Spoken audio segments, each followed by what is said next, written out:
Без разлика дали и колкави ќе бидат струјните ценовни шокови, конечниот цех сепак ќе го плати народот. Според енергетските експерти не чека тешка зима со драстично повисоки сметки на секое поле. Дека ќе го плати народот, ќе го плати. Сега е прашањето што во вие. Сигурно да избориве нема да снема електрична енергија. Поголема казна од да те удрат под джебот нема за нас. Во меѓувреме, аналитичарот Джевдет Хајредини најави дека енергетската криза што наскоро ќе стигне и во Македонија, ќе се плати со повисоки даноци кои директно ќе удрат врз джебот на народот. Предстојат тешки моменти во енергетската област, алармира поранешниот министер за финансии за телевизија 24 вести. Ориентацијата на УВОС имало и коруптивни мотиви. Не можам да ги разбирам да не ја кажуваат вистината за ваква крупна проблематика.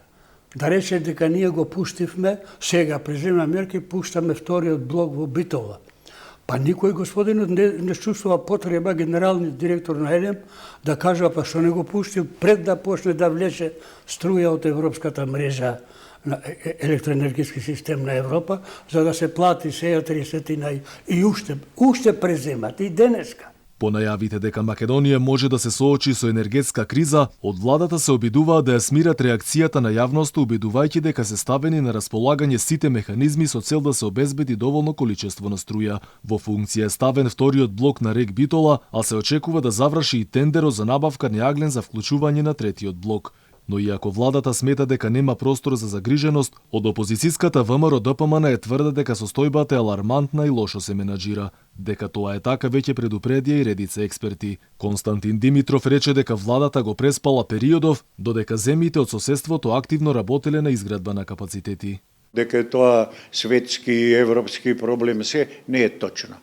Тоа е наш локален македонски проблем кој што се базира на недоволно искуство, незнаење, да не помислиме дека и да замислиме сценарио на злонамерно уништување на електростопанството, енергетиката во Македонија. Нели немаме ние електрична енергија, ама не е тоа европски проблем. Србија има, ние немаме, Босна има, ние немаме, Германија има. Предходно директорот на МЕПСО Куштрим Рамадани рече дека земјава дури 4 пати без најава презела струја од европската мрежа, зашто добиле и сериозно предупредување.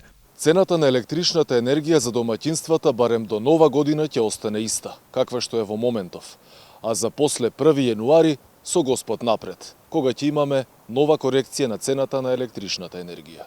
Стабилизација на цената на струјата се очекува дури кон средината на следната година, а до тогаш не очекува лош период и тешка зима.